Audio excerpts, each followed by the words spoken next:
commencer en disant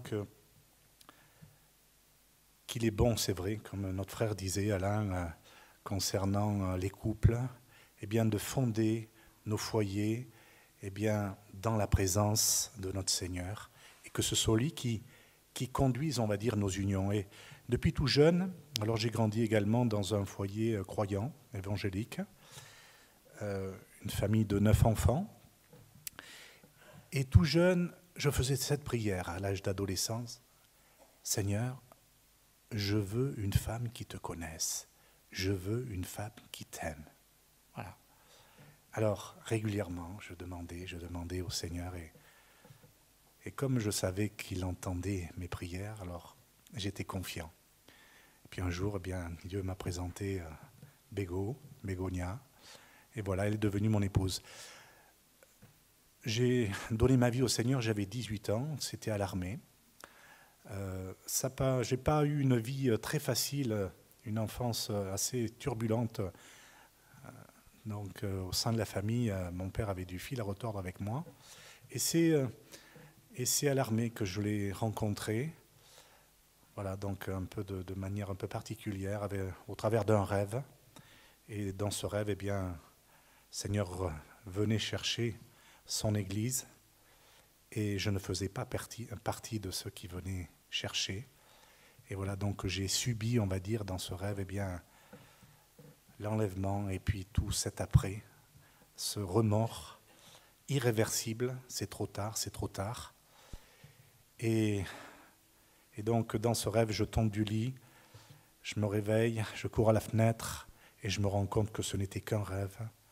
Et Dieu m'a appelé comme ça. Et j'ai plié le genou devant mon Seigneur ce soir-là et je lui ai donné ma vie, j'avais 18 ans. Et tout au fil dès que j'ai donné ma vie au Seigneur, j'ai marché dans ses voies de tout mon cœur.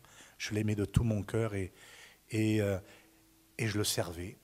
Donc rapidement, à 19 ans, je me suis marié avec mon épouse, Bégonia. Rapidement, nous avons eu des enfants, nous avons eu 4 enfants. Et malheureusement, c'est pour ça que je partage ces choses-là, c'est vraiment une exhortation.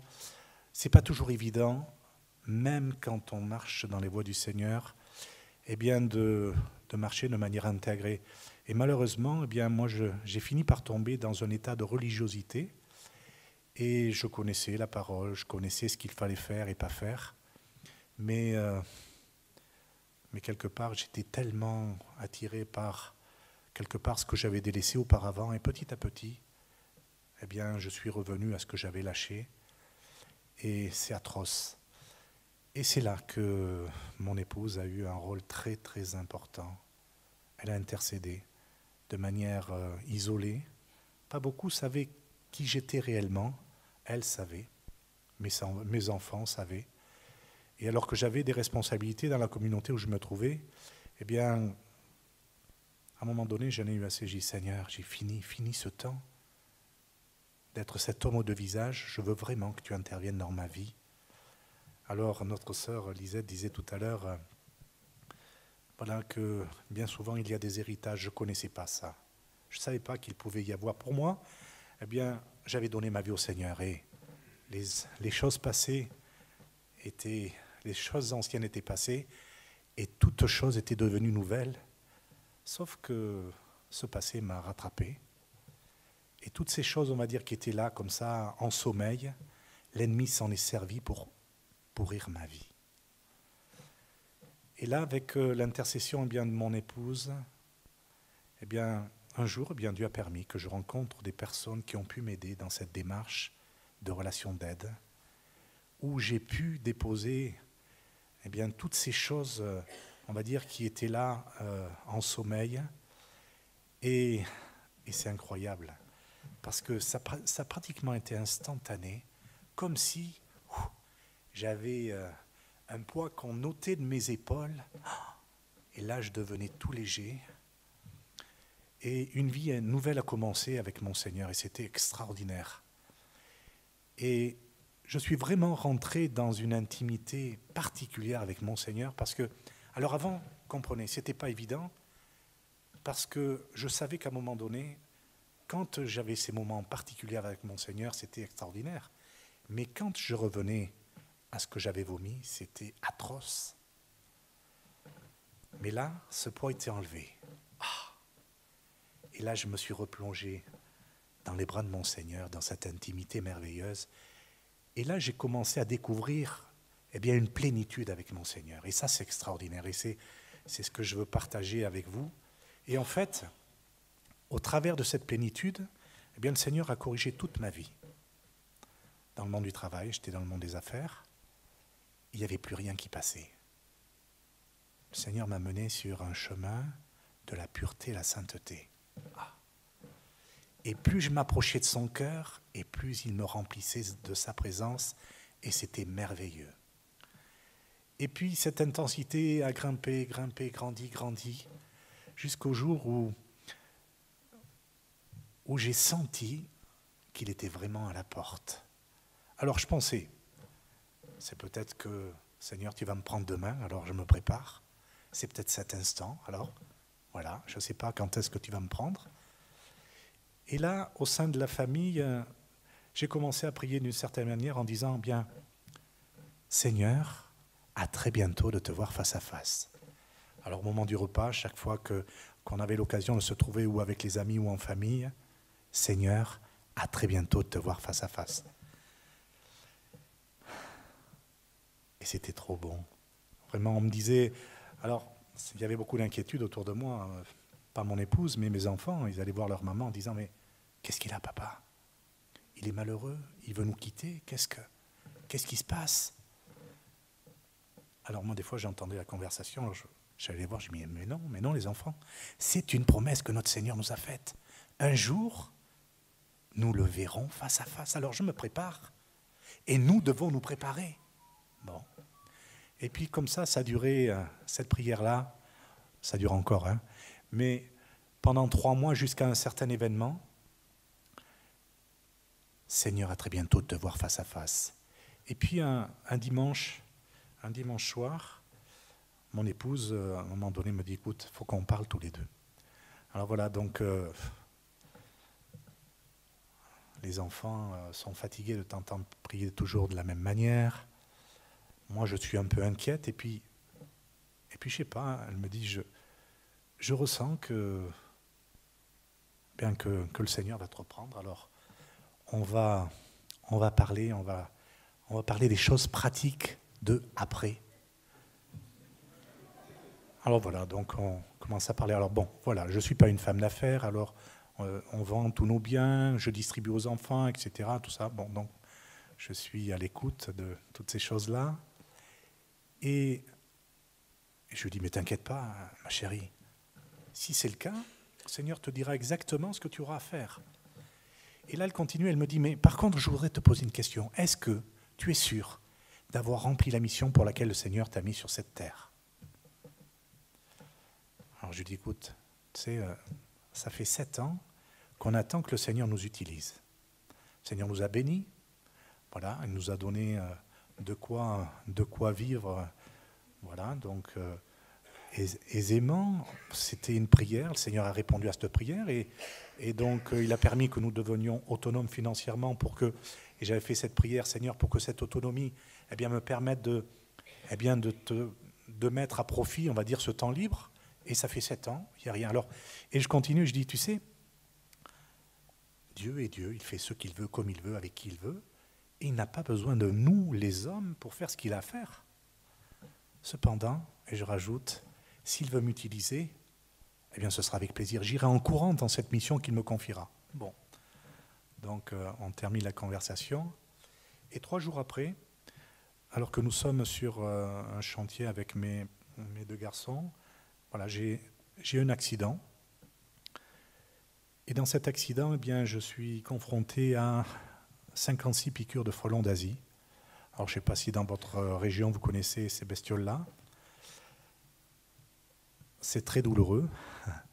Je suis allergique aux piqûres de guêpes. Donc, rapidement, j'ai contracté l'œdème de Quick. Et donc, tout ce qui suit après, donc ma tension a chuté aussitôt. On va dire mon fils rapidement a prévenu donc les services d'urgence de SAMU qui sont arrivés rapidement. Et donc là, on m'a installé dans le fourgon du SAMU et donc à ce moment-là, voilà, donc j'étais dans un état très très grave. Et à un moment donné, à l'intérieur du fourgon, le médecin, le personnel soignant se posait la question de savoir ce qu'on pouvait faire pour me tirer d'affaire. Et j'étais vraiment dans un état très très critique. Et à un moment donné, on se posait la question, est-ce qu'on lui fait une injection de ce type ou pas? Enfin, voilà, donc, et à un moment donné, la décision a été prise, on m'a fait cette injection. Et cette injection m'a été fatale. Et j'ai connu le départ, et ça s'est passé de cette manière-là. Donc en fait, dès qu'on m'a fait l'injection, instantanément, je me suis vu partir comme un boulet de canon contre un mur noir, à une violence incroyable. Et à un moment donné, donc, j'étais allongé là sur mon brancard à l'intérieur du fourgon du SAMU, et là j'ai hurlé de par la violence du départ. J'ai fait, ah. Et à un moment donné, j'ai franchi ce mur noir. Et aussitôt, après ce mur noir, une clarté. Et là, alors de cette impression de violence, tout s'arrête. Et là, je m'exprime là comme je le fais ce soir. Et dire que je disais à mes garçons, il faut que vous donniez votre vie au Seigneur parce que ça serait trop dommage de passer à côté de tout ça.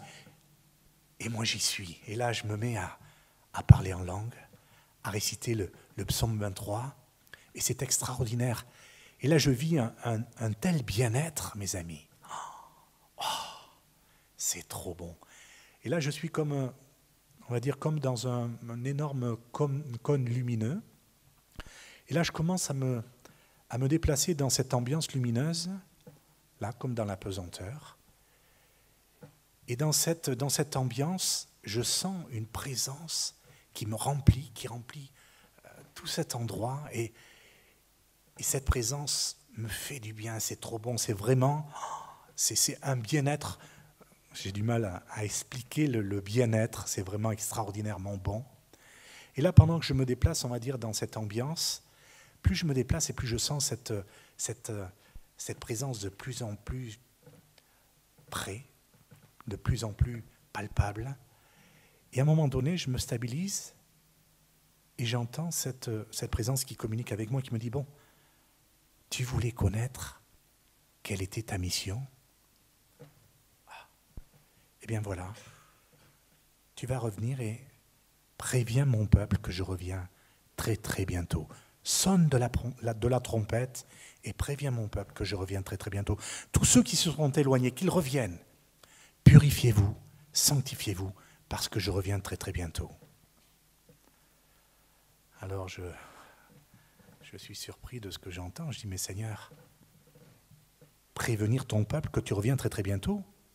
Mais qui mieux que ton peuple sait que tu reviens bientôt? Moi, je t'attendais. Tous les jours, je disais, Seigneur, à très bientôt te voir face à face. Je t'attendais. Alors, ton peuple. Et là, il me répond, il me dit, non, mon peuple ne m'attend pas. Mon peuple ne se réjouit pas de ma venue. Les soucis de la vie vous voilent ma face. Et là, il me ramène un peu plus loin, il me conduit un peu plus loin et il continue en me disant, remettez-moi la première place, parce que je n'y suis plus depuis bien longtemps. Et il continue, et là je suis comme un vase que l'on remplit, et là je reçois tout plein de choses qui sont très cohérentes, dont j'en comprends le sens, et à un moment donné ça s'accélère tellement vite qu'en fait j'ai même pas comme si on superposait, voilà, on met un papier, on est en train de le lire, et puis on en superpose un comme ça rapidement. Et alors je demande au Seigneur, je dis, mais pourquoi je n'ai pas la compréhension de ces choses-là? Et il me répond, ces choses-là te seront données au moment où tu rentreras dans ta mission et que tu partageras ce message que j'ai mis sur ton cœur.